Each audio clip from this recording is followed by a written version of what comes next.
how to turn on or off background sounds on iPhone X. And okay guys, here in your mobile phone, go to settings.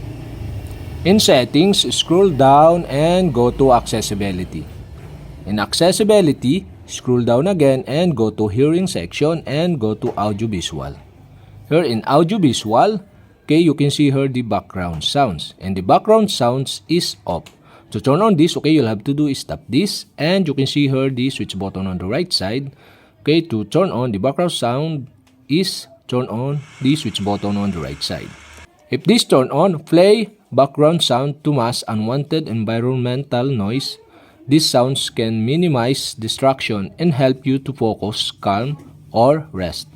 And that's it. Okay, we have successfully turned on. And to turn off again, okay, you'll have to do is switch off the switch button on the right side. And that's it. Okay, we have successfully turned on or off background sounds on iPhone X.